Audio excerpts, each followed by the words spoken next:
हम चाहते हैं नौकरी आप आगे से बचाइए, पीछे से चंदा दे दीजिएगा आंदोलन करने के लिए। दरोगा जी पीछे से दे दीजिएगा, लड़ाई आपके बेटे के लिए है। हेमंत सोरेन आपका बेटा को दरोगा नहीं बनाएगा, उनको दरोगा हमारा आंदोलन बनाएगा।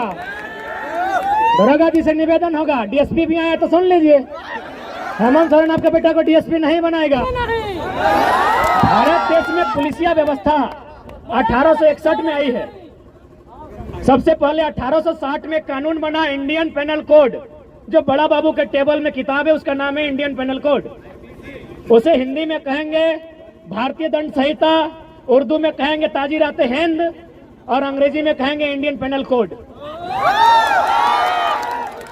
यह 1860 में आया है। उसके एक साल बाद और एक कानून आया, अंग्रेज लेके आए। उस कानून का नाम था Indian police act. Indian police act का मतलब था अंग्रेजों ने टीम बैठाई और अपनी टीम से कहा कि बार बार इंडियन लोग विरोध कर रहे हैं, इनके विरोध को कंट्रोल कैसे किया जाए।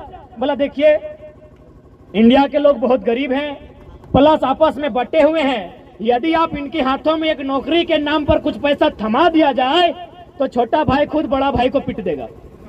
तो बोला देर किस बात की है, क्या किया जाए। तो चलिए कानून बने, उस कानून का नाम रहेगा इंडियन पुलिस एक्ट 1861।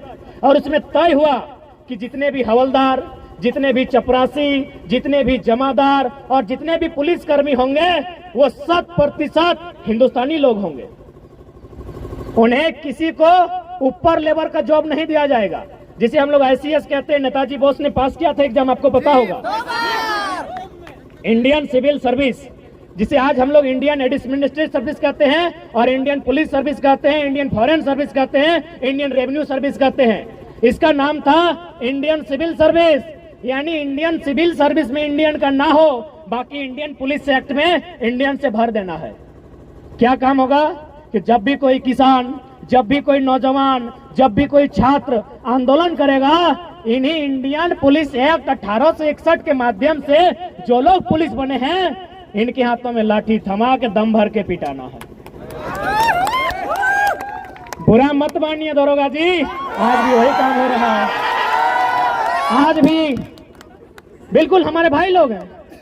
आज भी एक भाई वर्दी पहन के उधर खड़ा है, एक भाई तैयारी कर रहा है, एक भाई प्रोटेस्ट कर रहा है, एक भाई लाठी से पिट रहा है।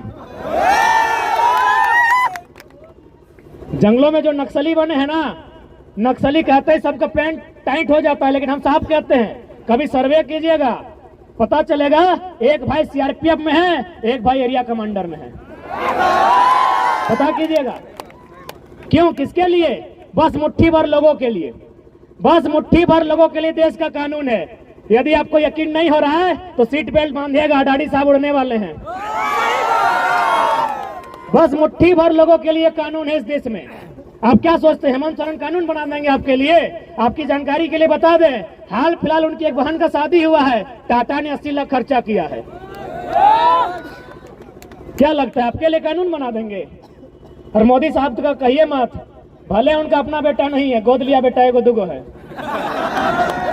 क्या लगता है छात्रों, आपके लिए कानून बना देंगे? क्या आप साइरस मिस्त्री हैं? आप साइरस मिस्त्री हैं क्या? साइरस मिस्त्री का नाम जानते हैं? CMD, टाटा के पूर्व CMD थे। पहले उनकी मौत के लिए हम नमन करते हैं, श्रद्धांजलि देते हैं। जब उनकी मौत हुई तो सरकार ने देखा कि कैसे मौत हुई, बोला पीछे बैठा था, सीट बेल्ट नहीं बांधा था, पीछे बैठा था, सीट बेल्ट नहीं बांधा था। अगला दिन कानून बन गया कि आगे छोड़िए, अब पीछे भी सीट बेल्ट बांधना होगा। क्यों?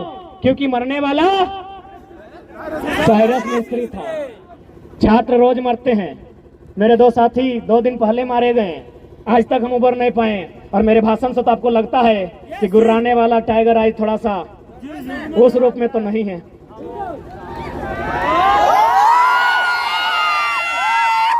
क्या कोई कानून बनेगा? उनकी घटना हुई है NH में, क्या NH कोई कानून बनाएगा? क्या पुलिया वहां बनेगी? क्या वहां बैरियर लगेगा? नहीं लगेगा, क्योंकि कॉर्पोरेट्स का ट्रैक्टर वहां दौड़ेगा। तो इसलिए यहाँ पढ़ने वाले छात्र जो प्रोटेस्ट कर रहे हैं, यदि आपकी लाठियों का सामना करेंगे, आपके भाई हैं। और जो झुमरा के पहाड़ में नक्सली बनकर बैठे हैं, कॉपी कलम लेके चेक कीजिएगा, मामा का, मौसी का, फूफा का बेटा होगा। कब समझेंगे आप? हमको समझ में नहीं आता है। हम चाहते हैं नौकरी आप आगे से बचाइए, पीछे से चंदा दे दीजिएगा आंदोलन करने के लिए। दरोगा जी, पीछे से दे दीजिएगा। लड़ाई आपके बेटे के लिए है। हेमंत सोरेन आपका बेटा को दरोगा नहीं बनाएगा, उनको दरोगा हमारा आंदोलन बनाएगा। दरोगा जी से निवेदन होगा, डीएसपी भी आया तो सुन लीजिए, हेमंत सोरेन आपके बेटा को डीएसपी नहीं बनाएगा। जेपीएससी देखिए ना, 7 को हुआ है 22 साल में, बिहार में 68 को हुआ है। इसलिए आंदोलन ही आपका डीएसपी का बेटा को डीएसपी और दरोगा का बेटा को दरोगा बनाएगा। इसलिए आगे से नौकरी बचाइए, पीछे से आंदोलन का सपोर्ट कीजिए। यदि ज्यादा दिक्कत होगा, यदि ज्यादा हाथ पांव बंधा होगा, तो कमजोर लाठी चलाइएगा, ऐसा मत चलाइएगा। और ऐसा चलाइएगा तो घायल मत कीजिएगा। हमें घायल होने से डर लगता है, मार दीजिएगा, डर नहीं लगता है।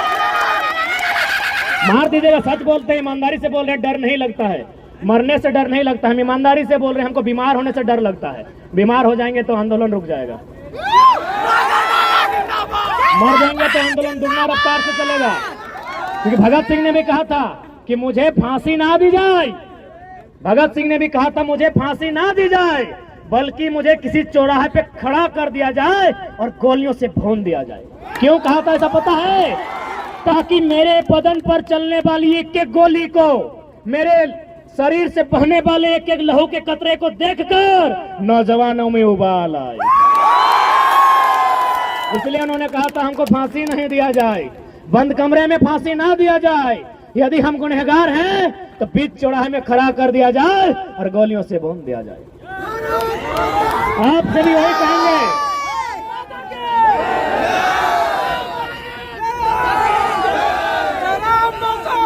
इसलिए आपसे भी निवेदन करेंगे, आप ड्यूटी कीजिए, आपकी ड्यूटी का सम्मान करते हैं। हम लोग आंदोलन करते हैं, हमारे आंदोलन का भी कोऑपरेट कीजिए। नहीं तो कुछ नहीं मिलेगा। पैसा बटुआ में नहीं रखे हैं भैया।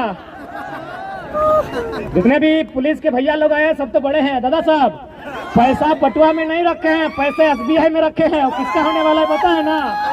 तो वही तो लड़ाई लड़ रहे हैं, छात्रों के लिए लड़ाई लड़ रहे हैं, किसानों की बात कर रहे हैं। काहे डिस्टर्ब कर रहे हैं? खैर डिस्टर्ब नहीं होंगे, डिस्टर्ब नहीं होंगे। यहाँ तो